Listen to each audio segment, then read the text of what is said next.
Latest technology courses, best infrastructure మరియు అద్భుతమైన placements. Engineering లో మీ best choice AVN institute of engineering and technology, Ibrahimpatnam.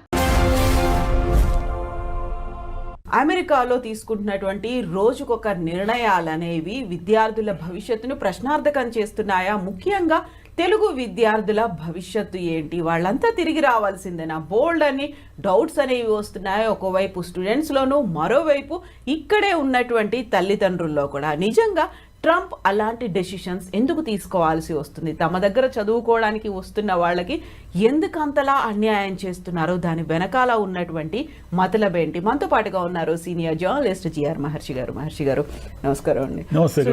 యూజువల్గా ఒక వినిపిస్తున్న వాదన ఏంటంటే, ట్రంప్ వచ్చాడు కాబట్టి ఫస్ట్ అమెరికన్లకి ప్రయారిటీ ఇస్తున్నాడు. ఓకే, అమెరికన్లకి ప్రయారిటీ ఇవ్వాలి కాదనట్లేదు. మిగతా వారికి ఎందుకు అన్యాయం చేస్తున్నారు? వారిని ఎందుకు అలా తరిమేస్తున్నారు? అంత నిర్దాక్షిణ్యంగా ఎందుకని పంపించేస్తున్నారు అనేటువంటి ఒక వాదన మాట వినిపిస్తోంది కదా. ఎలా చూస్తారు దీన్ని? ఇదేం లేదు మేడం, గాలిబుడగ కదా. ఇప్పుడు గాలిబుడగ సిద్ధాంతం ఏంటి? ఎంతసేపు గాలిలో ఎగిరినా ఒకరోజు పేలిపోతుంది. మనం మామూలుగా స్కూటర్ టైర్ ఉంటుంది కదా, గాలి తక్కువ ఉన్నప్పుడు సరిగ్గా ముందుకు పోతుంది. మనం ఓవర్ ప్రెజరైజ్డ్ చేస్తే ఏమవుతుంది? అది పేలిపోతుంది. ఇప్పుడు అక్కడ జరుగుతూ ఉండేది కూడా అదే. అమెరికాలో ఏం జరుగుతూ ఉందంటే, ఎక్కువైపోయింది, విపరీతం అయిపోయింది. అంటే 3,39,000 మంది పోయారు లాస్ట్ ఇయర్.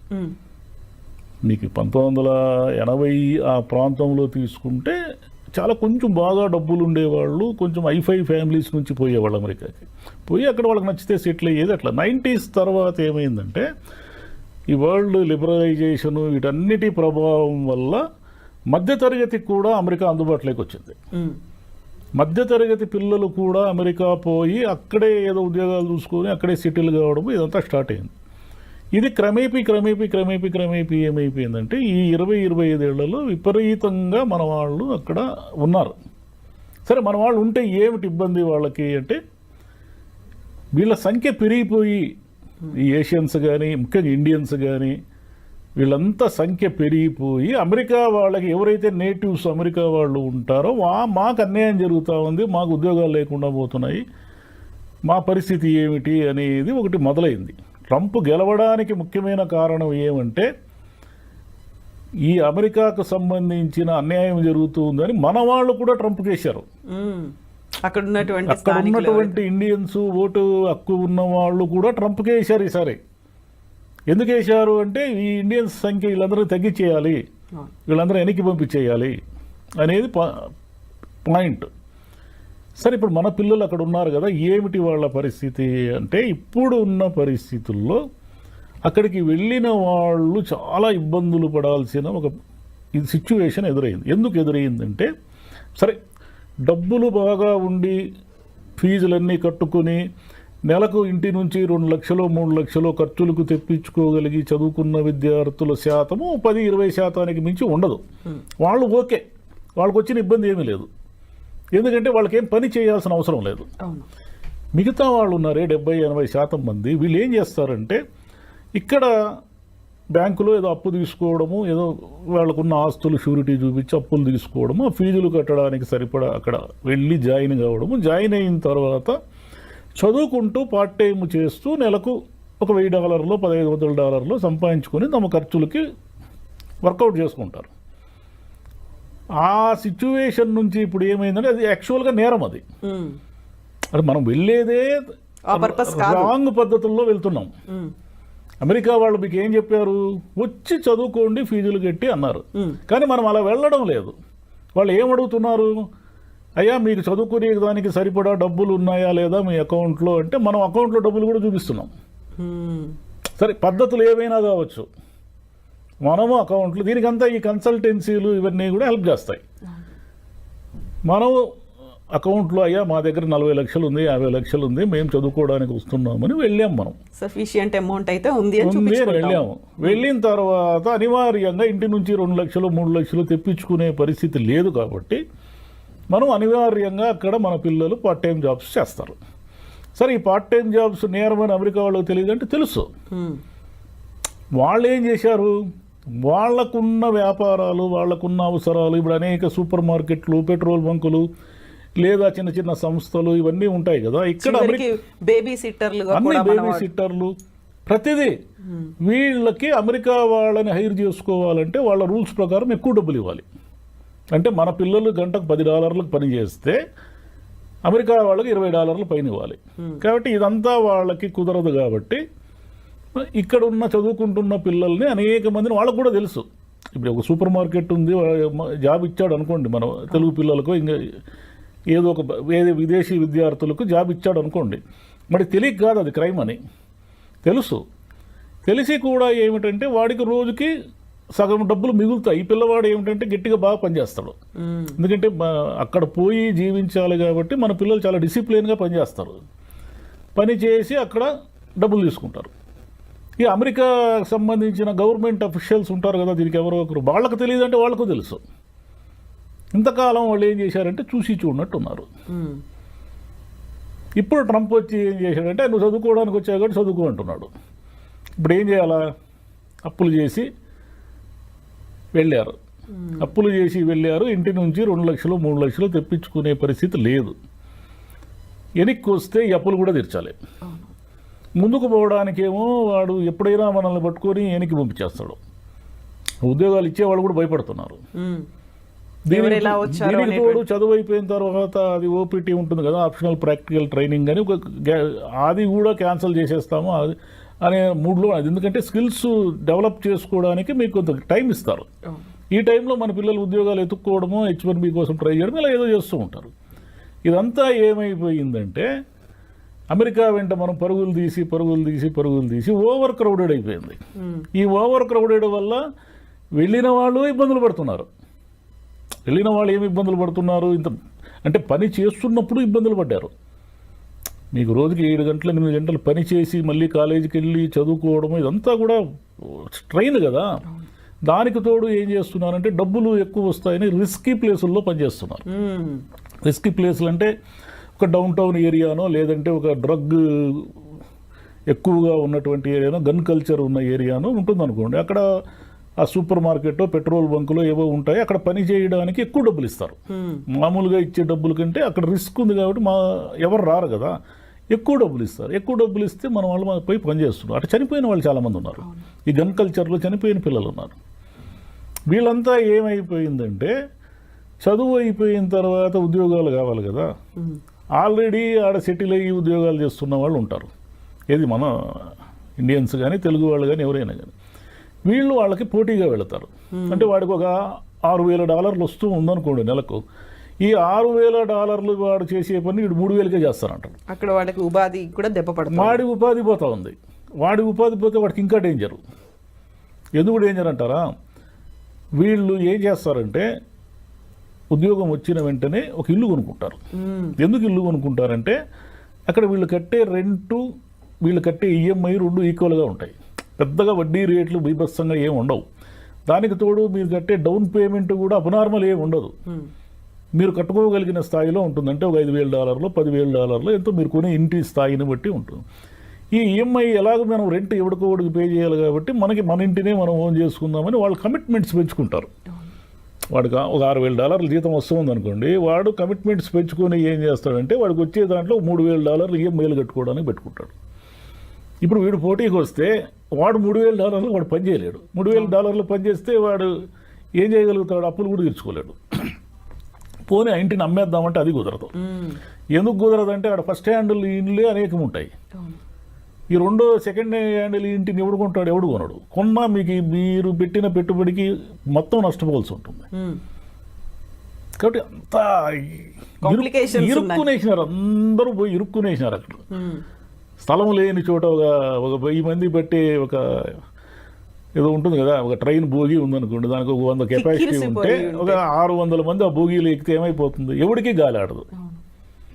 అట్లా బాగా అంత ముందు ఎప్పుడో 90sలో పోయి సెటిల్ అయిన వాళ్ళ పరిస్థితి వేరు. కానీ ఇప్పుడు గత 5-10 ఏళ్లలో పోయిన వాళ్ళంతా ఇబ్బందులు పడుతున్నారు. అంటే జాబ్స్ చేస్తున్న వాళ్ళు ఇబ్బందులు పడుతున్నారు, వెళ్ళిన పిల్లలు ఇబ్బందులు పడుతున్నారు. దీనికి తోడు ఈ డూప్లికేట్ కన్సల్టెన్సీలు ఉంటాయి. అది మన వాళ్ళు తెలుగు వాళ్ళే ఎక్కువ ఉంటారు దాంట్లో. వీళ్ళు ఏం చేస్తారంటే అంతా మోసమే.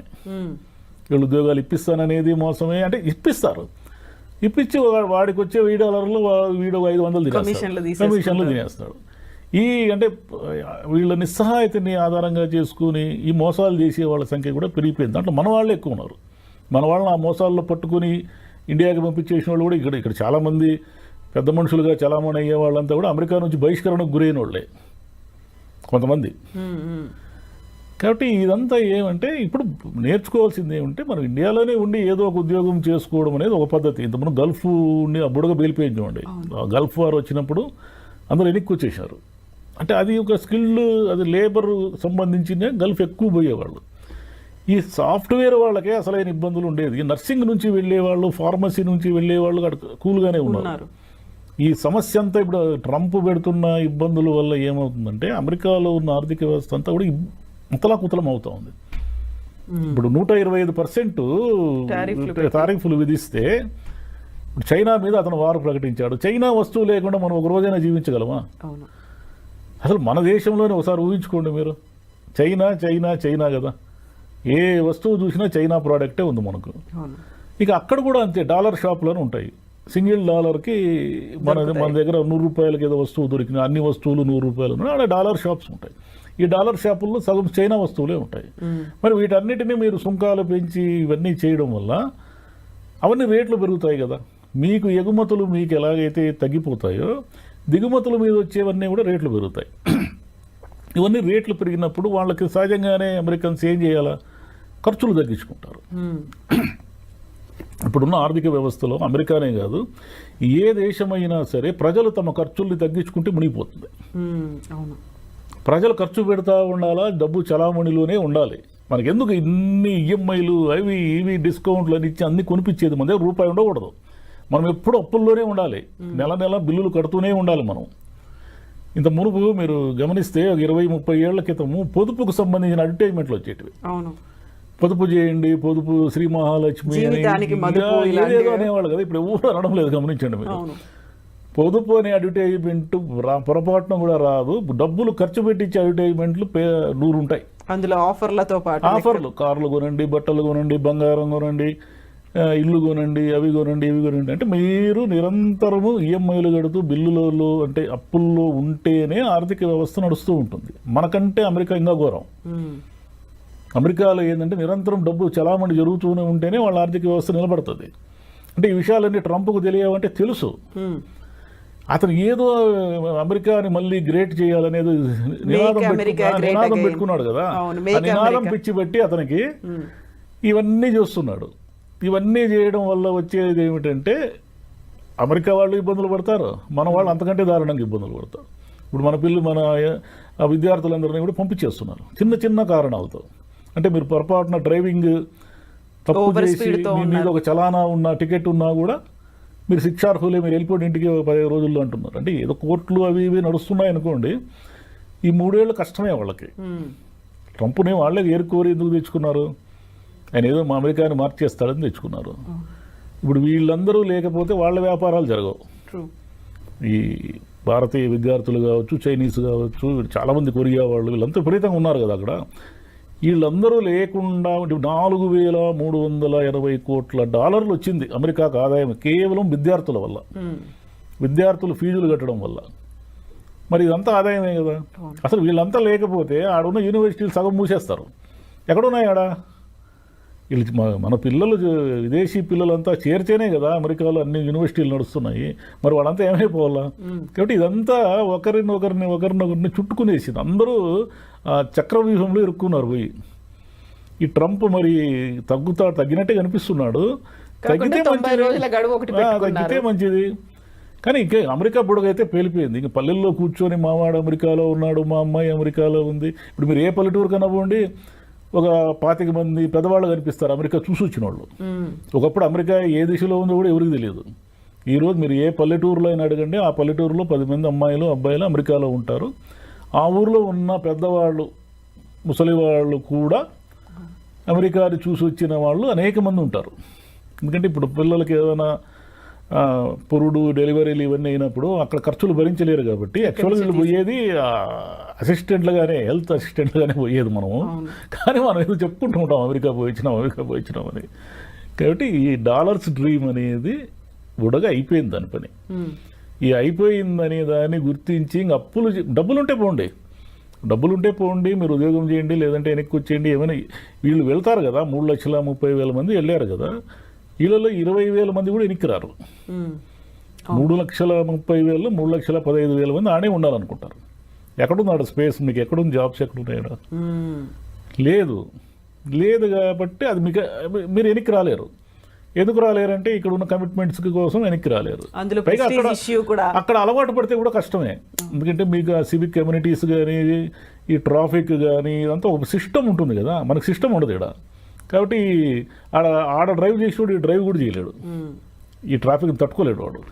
ఏదో న్యూయార్క్ లాంటి నగరాలు మినహాయిస్తే మిగతా ఊర్లు ఎక్కడ కూడా పెద్ద ట్రాఫిక్ ఇవన్నీ ఏమి ఉండవు కదా. కాబట్టి అక్కడున్న సౌకర్యాలకు అలవాటు పడి అమెరికా వదిలి రావాలనిపించదు. అక్కడ ఉండాలంటేనేమో ఈ నిరంతరం స్ట్రగులు, చాలా ఇబ్బంది. అంటే ఏమంటారు, స్ట్రెస్ గురవుతున్నారు పిల్లలంతా కూడా. కాబట్టి ఇక మీద డబ్బులు ఉండేవాళ్ళు పోండి. ఇంటికాడ 40 లక్షలు 50 లక్షలు అప్పులు చేసిపోతే మాత్రం ప్రమాదాన్ని కోరి తెచ్చుకున్నట్టే. వీళ్ళు పోయి వాళ్ళకు కూడా ప్రమాదం చేస్తున్నారు. ఆల్రెడీ ఆడ ఉండి ఉద్యోగాలు చేస్తుంటారే, వాళ్ళు కూడా ఇబ్బందులు పాలైపోతున్నారు. వీడు ఒకడే కదా, వీడు బతకాలి కాబట్టి వీడు ఏం చేస్తాడు, 6,000 రూపాయల $1 జీతాన్ని 3,000కే చేస్తాడు. వీడికి సర్వైవల్ కాబట్టి. వాడేమో ఆల్రెడీ కమిట్మెంట్స్కి ఫిక్స్ అయిపోయి ఈ జీతం నాకు వస్తుందేమో అని భ్రమలో ఉంటాడు. వాడికి ఆ జీతం పోయిందంటే ఆ కమిట్మెంట్స్ అని వాడెప్పుడు తీర్చుకుంటాడు. అంటే వాళ్ళు అందరూ ఈ సర్కిల్లో ఇరుక్కునేశారు. దీని తోడు అదనంగా ట్రంప్ వచ్చాడు. ఆల్రెడీ బ్యాడ్ వెదర్ స్టార్ట్ అయింది. ట్రంప్ అదనంగా వచ్చి రిసెషన్, ఈ సుంకాలు, ఈ గోలంతా పెట్టి తెచ్చిపెట్టేశాడు. కాబట్టి ఇంకా అమెరికా అనేది డ్రీమ్ కాదు. అమెరికా అనేది ఒక రకమైన పీడకల. ఇంకా పోతే లేదు మేము పోతాము అమెరికాలోనే, ఏమైనా సరే డాలర్లు తెచ్చుకుంటాము అని అనుకుంటే 10 మందిలో ఒకడు కూడా సక్సెస్ అయ్యే పరిస్థితి లేదు ఇప్పుడు అట్ ప్రజెంట్. వేరే సాఫ్ట్వేర్ కాకుండా వేరే విభాగాల్లో పోయిన వాళ్ళు ఓకే, కానీ వాళ్ళు లేరు కదా ఎక్కువ.